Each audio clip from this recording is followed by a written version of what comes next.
आज हम लोग डिस्कस करेंगे यूवी विजिबल स्पेक्ट्रोस्कोपी। ठीक है, यूवी विजिबल स्पेक्ट्रोस्कोपी का जो रेंज होता है वो 200 नैनोमीटर से लेके 800 नैनोमीटर के बीच में रहता है। ठीक है, तो इस बैंड में जितने भी मतलब हमारा स्टडी आएगा ना, वो 200 नैनोमीटर से लेके 800 तक ही जाएगा। 800 से ऊपर जैसे ही हम लोग जाएंगे तो वो इंफ्रारेड वाला आ जाएगा। ठीक है, तो उसको अभी हम लोग को कंसिडर नहीं करना है। तो सबसे पहले तो हम लोग अपना डेटा ओपन करके देख लें। ठीक है, ये हमारा डेटा है। ठीक है, ये एक आर्बिट्री कोई भी एक डेटा है। ये मेरा एक सैंपल है ZNS कॉपर डोप 1%, उसी का ये डेटा है। ठीक है, ये ए पहला कॉलम जो दिखाई दे रहा है ना, वो क्या है? ये आपका वेवलेंथ है। ठीक है, और जो बी वाला जो दिखाई दे रहा है वो है आपका एब्जॉर्बेंस। ठीक है, तो आपका एब्जॉर्प्शन स्पेक्ट्रा जो है इन्हीं दोनों के बीच का जो ग्राफ होता है उससे बनता है। ठीक है, एब्जॉर्प्शन स्पेक्ट्रा। तो आपको absorption spectra as well as क्या निकालना है? बैंड गैप निकालना है, band gap of the sample. तो बैंड गैप क्या होता है आप लोगों को पता है ना? बैंड गैप क्या होता है किसी भी मटेरियल का? Band gap anyone? देखो बहुत सिंपल है, इलेक्ट्रॉनिक्स वाले तो काफ़ी अच्छे से जानते होंगे कि बैंड गैप का क्या मतलब डेफिनेशन क्या है। प्लीज़ आप लोग रिस्पॉन्ड करें। बैंड गैप का क्या डेफिनेशन होता है? सिंपल है, difference between conduction valence band. बस ये इतना आपको समझ में आ रहा है, दैट इज़ फाइन। जो आपका मटेरियल में आपका बैंड डायग्राम जो आप बनाते हो है ना, तो जो आपका कंडक्शन बैंड है जो कि ऊपर के तरफ रहता है और वैलेंस बैंड नीचे के तरफ रहता है, तो वैलेंस बैंड का अपर एज एंड कंडक्शन बैंड का लोअर एज के बीच का जो डिफरेंस है ना, उसी कहते हैं हम लोग बैंड गैप कहते हैं, जो कि सिंपल है। तो इस लेक्चर में हम लोग उस बैंड गैप का भी कैलकुलेशन सीखेंगे। ठीक है, कैलकुलेशन करने के लिए आपको ज़रूरत पड़ेगी टॉक इक्वेशन की। टॉक इक्वेशन में आपको यहाँ से कुछ दिखा दूँ, टॉक इक्वेशन आपको दिखाना है तो मैं आपको एक अपनी पेपर्स के थ्रू आपको दिखा देता हूँ टॉक इक्वेशन। टॉक इक्वेशन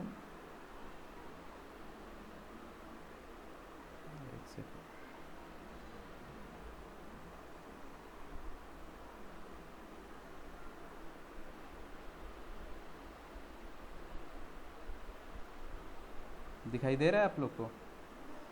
अभी खुलने वाला है, दे रहा है ना दिखाई?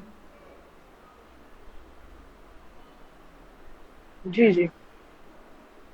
इसमें टॉक इक्वेशन जो है यहाँ पे मैंने मेंशन कर रखा है, फोटोल्यूमिनेसेंस एंड ये वाला आपको दिखाई दे रहा है ना? The energy band gap of the as synthesized material were estimated using Tauc equation. So Tauc equation जो होता है वो यही है, alpha h nu is equal to A times h nu minus E g, और यहाँ पे पावर में n है। ठीक है, n है, ये आपको r जैसा दिखाई दे रहा होगा but it is actually n। So alpha h nu and E g represents, alpha क्या है यहाँ पे? एब्जॉर्बेंस है। H nu is the energy of the incident photon. जो मटेरियल पे जो हमारा सोर्स से जो फोटोन गिर रहा है ना, फोटोन इजेक्ट होके उसको टच कर रहा है या फिर जो इंटरेक्ट कर रहा है, उस इंसिडेंट फोटोन का एनर्जी है h nu. And energy band gap क्या है? बैंड गैप का वैल्यू है ई जी, जो कि हमें कैलकुलेट करना है। ठीक है, यहाँ पे ए क्या है? A is constant and the value of n depends on the type of transition. Since मेरा मटेरियल जो है वो है, उस मटेरियल में हमारा डायरेक्ट ट्रांजिशन होता है। आप लोगों को पता है ना, डायरेक्ट एंड इनडायरेक्ट। इनडायरेक्ट में थोड़ा सा लॉस होके, एनर्जी का लॉस होते हुए मतलब कि एक्साइटेड इलेक्ट्रॉन्स नीचे आता है। वेर एज डायरेक्ट ट्रांजिशन के केस में क्या होता है? जिस पाथ से वो ऊपर जाता है सेम हूबहू उसी पाथ से डायरेक्टली नीचे चला आता है। ठीक है, तो उसमें डायरेक्ट ट्रांजिशन में कोई भी एनर्जी का लॉस वगैरह कुछ नहीं होता है, थर्मलाइजेशन जैसा कोई प्रोसेस वहाँ पे जल्दी नहीं होता है। ठीक है, तो सिंस हमारा केस है डायरेक्ट ट्रांजिशन का, तो डायरेक्ट ट्रांजिशन में n का वैल्यू 1/2 लेते हैं। ठीक है, तो यहाँ पे n का वैल्यू आप 1/2 लोगे तो आपका जो ओवरऑल प्लॉट जो बनेगा, प्लॉट बनता है इसके बीच में, आप लोग को ये दिखाई दे रहा है कि नहीं, आप बता देना ये आप लोग को दिखाई दे रहा है कि नहीं। कोई भी एक सैंपल का ले लो, जैसे ये ZNS NI डोप 1% का है, ठीक है। ये आपको दिखाई दे रहा है एक्स एक्सिस में alpha h nu whole square, जी अल्फा एच न्यू का होल स्क्वायर, ठीक है।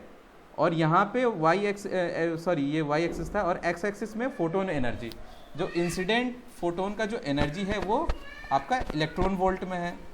तो फोटोन एनर्जी यानी कि H new versus alpha h nu का होल स्क्वायर, ठीक है।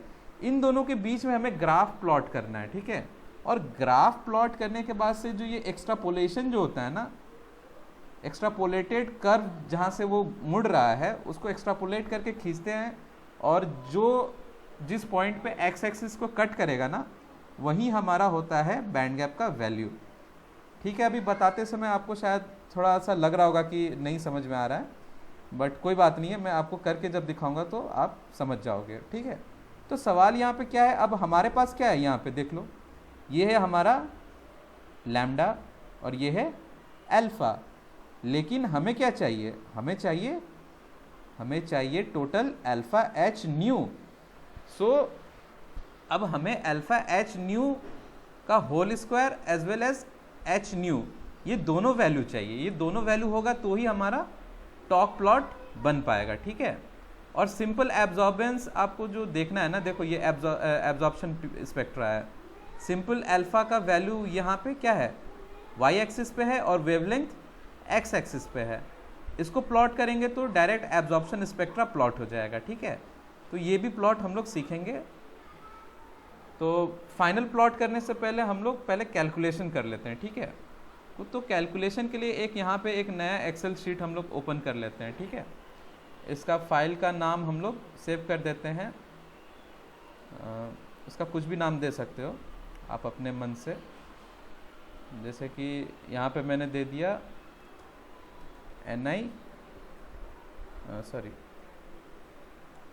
ZNS underscore NI 1% UV calculation, ठीक है, UV विजिबल कैलकुलेशन। चूँकि हम लोग कैलकुलेशन कर रहे हैं ना, तो इस फाइल का नाम इसी तरह से दे दिया, ठीक है। इसको सेव कर दिया। अब यहाँ पे हमें कुछ नहीं करना है, जो यहाँ पे एक्चुअल वैल्यूज़ है ना, इसको यहाँ पे कॉपी करो, ठीक है, यहाँ पे क्या, और इसको यहाँ पे पेस्ट कर दो। और ये है आपका अल्फा का वैल्यू, कंट्रोल C, इस पे यहाँ पे पेस्ट कर दिया। अब देखो दो तो आ गए, ठीक है। अब बाकी के कैसे आएंगे, उसके लिए एक मैंने टेबल बना रखा है। टेबल चूँकि फॉर्मूला इसका आपको मैं बता दूंगा कि कैसे आएगा, लेकिन अभी फॉर द रेफरेंस पर्पस आप डायरेक्ट चाहो तो टेबल को रेफ़र कर सकते हो, ठीक है। सो टेबल को ही आप डायरेक्ट रेफ़र कर लो, वो भी ज़्यादा बेहतर है। तो आपको यहाँ पे सॉरी ये वाला नहीं है,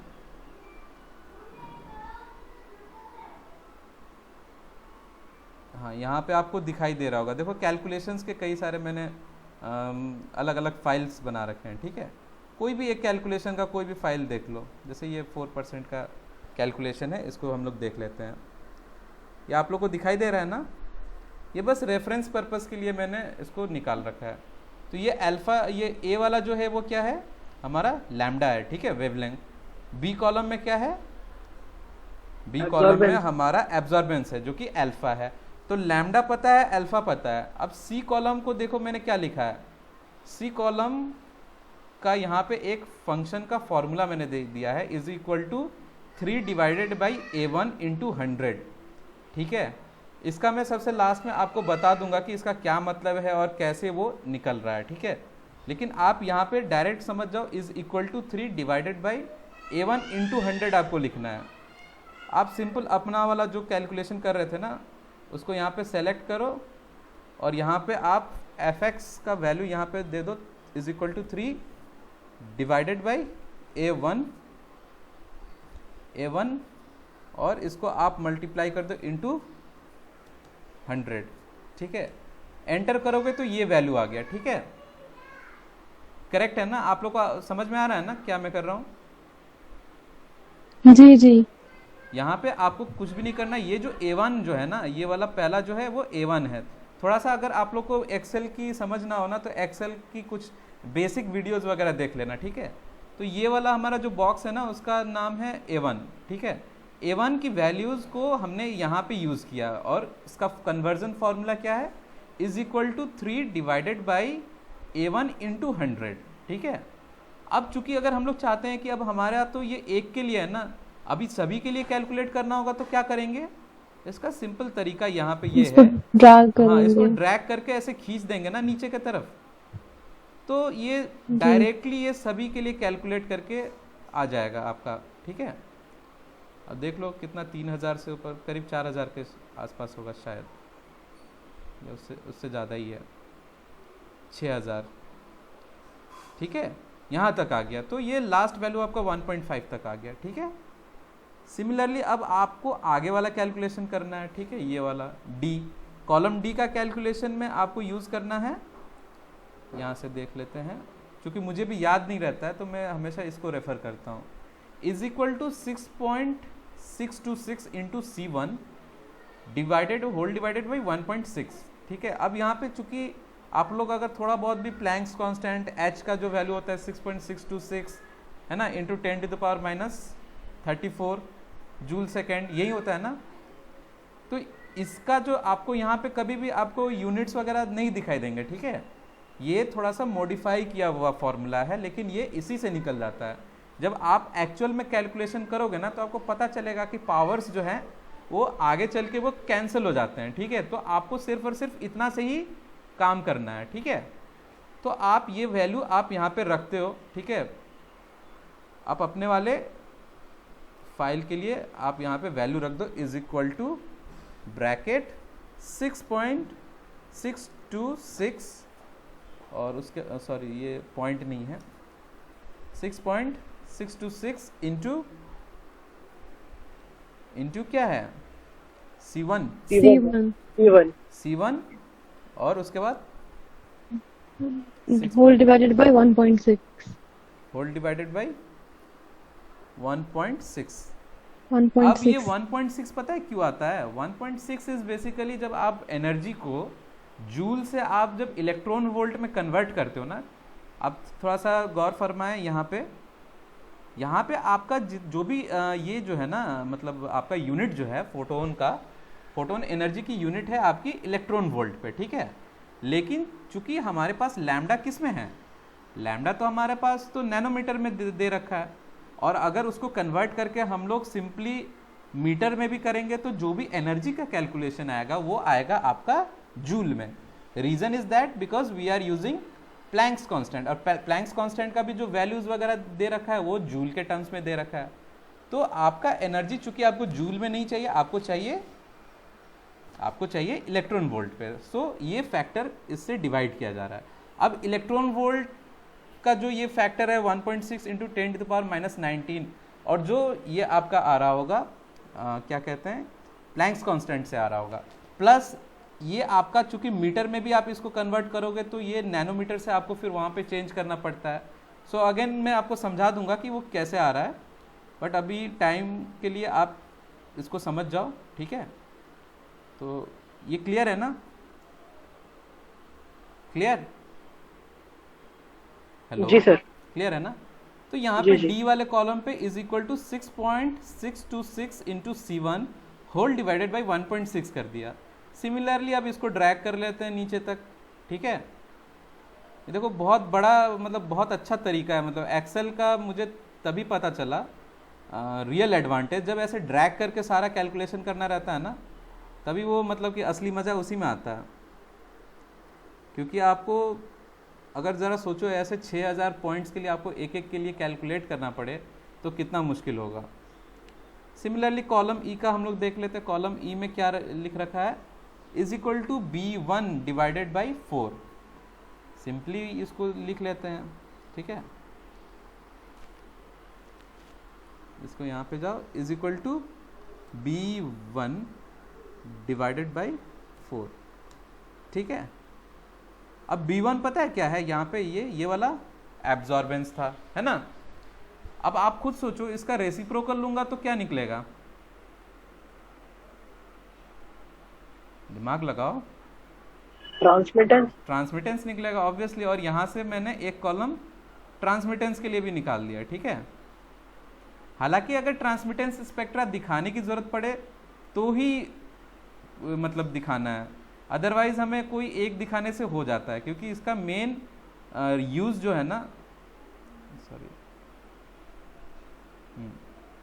चलो, तो ट्रांसमिटेंस की वैसे जरूरत नहीं पड़ती है, लेकिन आप चाहो तो दिखा भी सकते हो, एब्जॉर्बेंस, ट्रांसमिटेंस, और एक आप एक्स्ट्रा वो बैंड गैप का कैलकुलेशन, ये सब भी दिखा सकते हो। अब एफ में जा रहे हो, एफ में जाने के बाद आपको क्या करना है, एफ वाले के लिए है E1 इंटू D1, सो ये E1 और ये D1, इसको मल्टीप्लाई करना है, ठीक है। आप अपना वाला एक्सेल शीट खोल लो,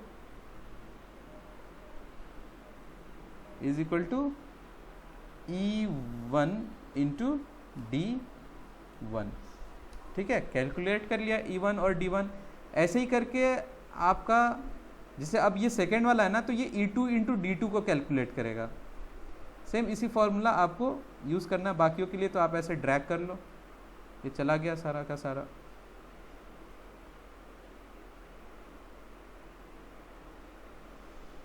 तो काफ़ी आसान तरीका है, लेकिन अभी जितना आसान दिखाई दे रहा है ना, मुझे जब सीखना था तो इतना आसान नहीं लग रहा था मेरे लिए, मतलब काफ़ी टाइम लगा, काफ़ी एफर्ट लगा सीखने के लिए, क्योंकि ये टेबल जो है ना, ये टेबल जिस तरह से मैं आपको बता रहा हूँ ना, शायद मुझे इस तरह से किसी ने बताया नहीं था।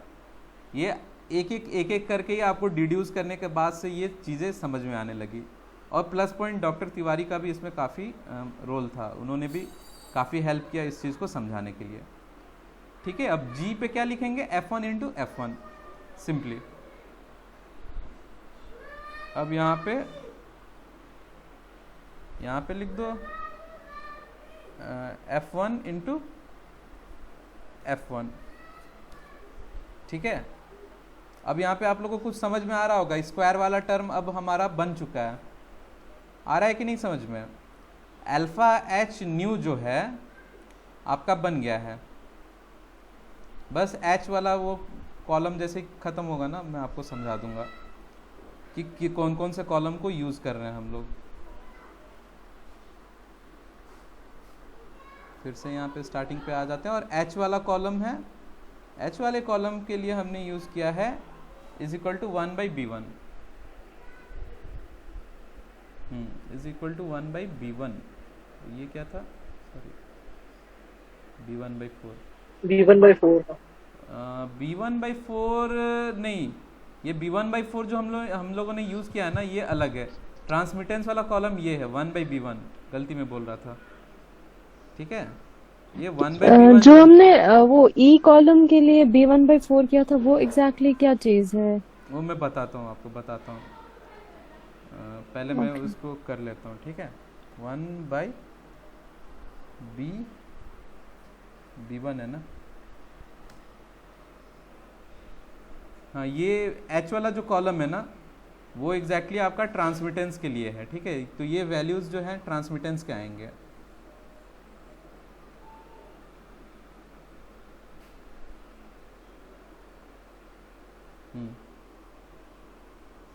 अब ये हमारा कैलकुलेशन हो गया, ठीक है। सारा जो भी फॉर्मूला लगाना था हमारा कैलकुलेशन हो गया। देखो अब ये पहला वाला जो है, आप चाहो तो यहाँ पे ना एक वो भी कर लो, इंसर्ट कर लो, ठीक है। यहाँ पे आप लिख दो वेवलेंथ,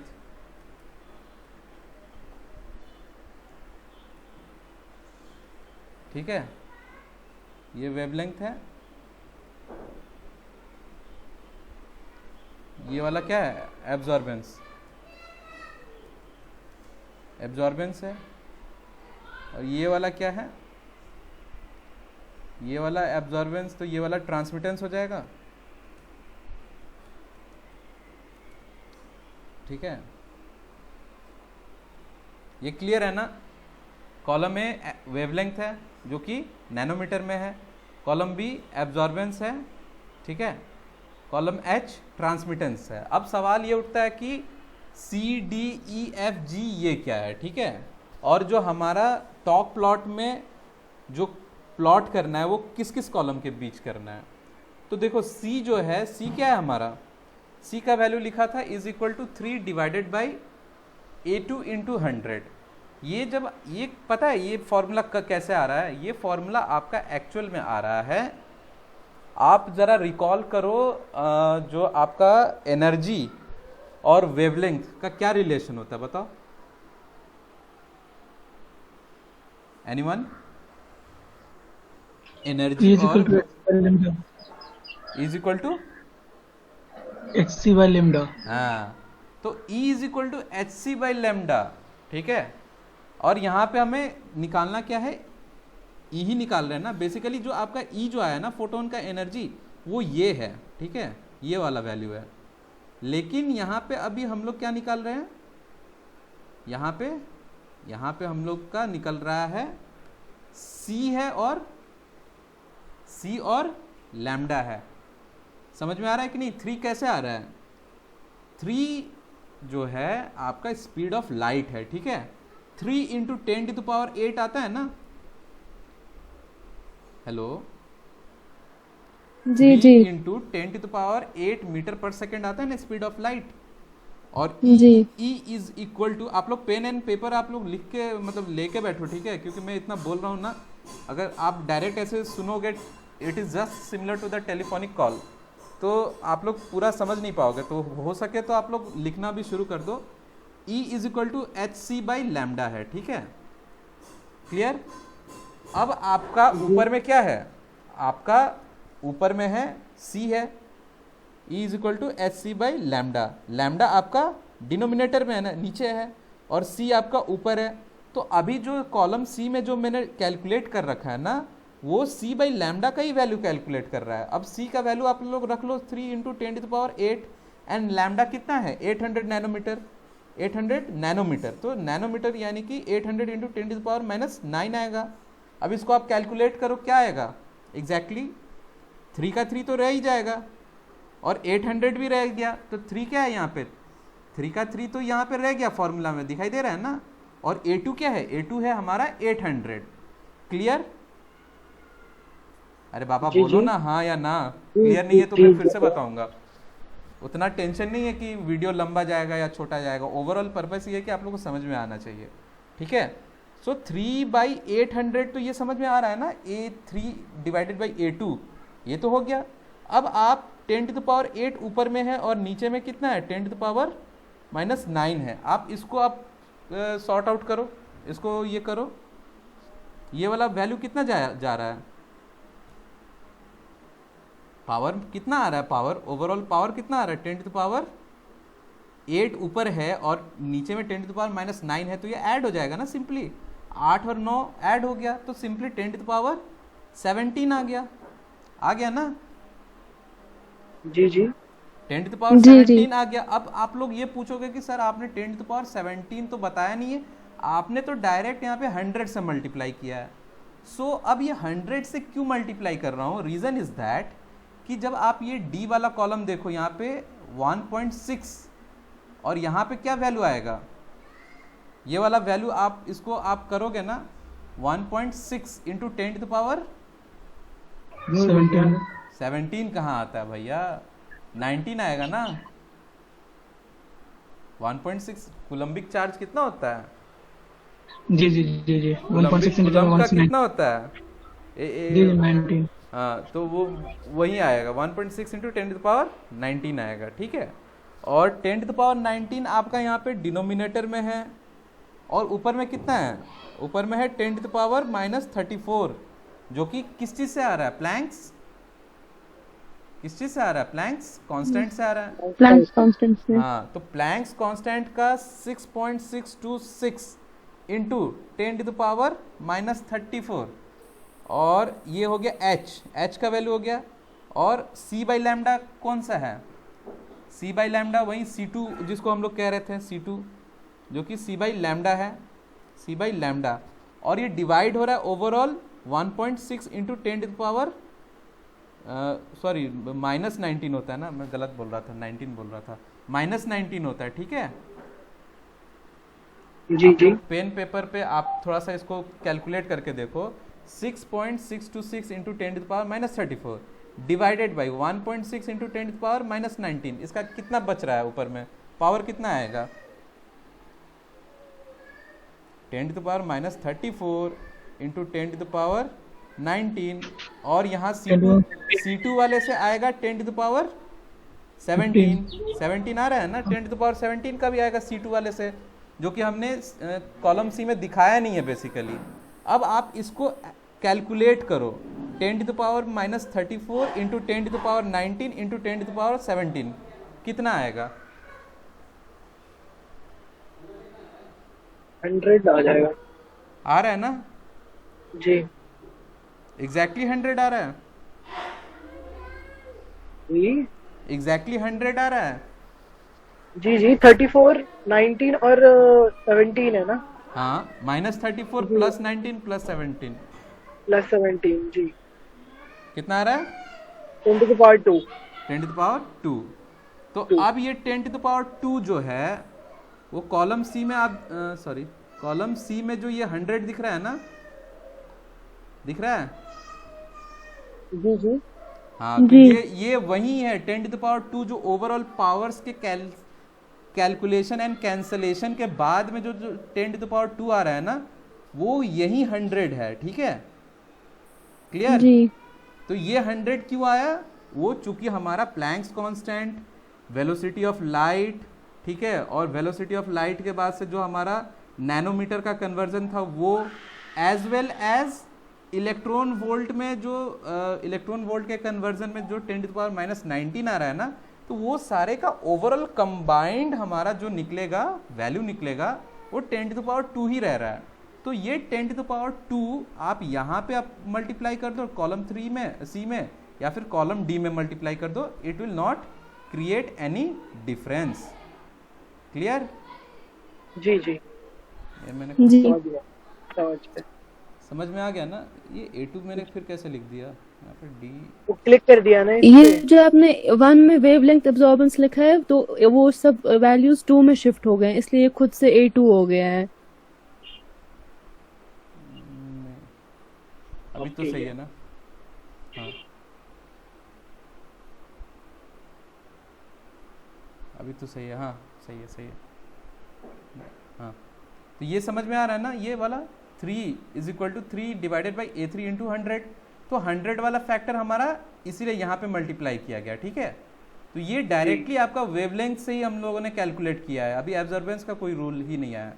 और ये D हमारा क्यों आ रहा था, D आ रहा था 6.626 इंटू C2 जो कि ये है, ये वाला कॉलम है, ठीक है, और डिवाइडेड बाई 1.6, तो यानी कि 100 तो हमने पहले ही मल्टीप्लाई कर दिया, तो दूसरे वाले कॉलम में 100 मल्टीप्लाई करने से मतलब कोई फर्क नहीं पड़ेगा, ठीक है, it will not create any difference. So इसलिए हमने यहाँ पे 100 मल्टीप्लाई नहीं किया। सो ओवरऑल जो D वाला कॉलम है, D वाला कॉलम क्या रिप्रेजेंट कर रहा है, H न्यू, उसको अदर टर्म्स में HC बाई लैम्डा भी कह सकते हो, ठीक है, HC बाई लैम्डा कहो या फिर न्यू C बाई लैम्डा को न्यू से रिप्रेजेंट कर दो, फ्रीक्वेंसी से रिप्रेजेंट कर दो, तो वो हो जाएगा H न्यू। तो ये D वाला कॉलम जो है H nu, that is the energy of the incident photon, clear, जी जी क्लियर, जी ठीक है। अब बात आता है यहाँ पे E वाले पे आता है कि E वाले पे यहाँ पे B2 मतलब कि यहाँ पे डिवाइडेड बाई 4 क्यों किया गया है। इसका रीजन, एग्जैक्ट रीजन तो अभी मैं नहीं बता सकता कि एग्जैक्टली 4 से क्यों डिवाइड किया जा रहा है, ठीक है, क्योंकि मैंने भी ये यहाँ पे मेरे को देखना पड़ेगा, लेकिन चलो ठीक है, ये 4 से भी डिवाइड हो रहा है फॉर एग्जाम्पल, तो आपका ये जो ओवरऑल वैल्यू जो है ये क्या रहेगा, एब्जॉर्बेंस है, और एब्जॉर्बेंस का वैल्यूज को आप डिवाइडेड बाई 4 भी कर रहे हो, तो आपका ये ओवरऑल क्वांटिटी जो है वो तब भी एब्जॉर्बेंस ही रहेगा, एब्जॉर्बेंस ही रहेगा, यानी कि अल्फा ही रहेगा, ठीक है। अच्छा यहाँ पे 4 का कुछ कॉन्सेप्ट दूसरा भी हो सकता है जहाँ तक, लेकिन खैर मुझे अभी पता नहीं है, तो अभी चलो ठीक है, इसको लास्ट में ही देखते हैं। लेकिन मान के चलो ये अगर E वाला कॉलम भी एब्जॉर्बेंस है यानी कि अल्फा है, तो और यहाँ पे F में मैंने क्या लिया है, D2 इज अगेन, D वाला कॉलम क्या है, H न्यू, और E वाला अल्फा है, तो अल्फा भी है और H न्यू भी है, तो ये कंबाइंड F वाले कॉलम में क्या आ गया, अल्फा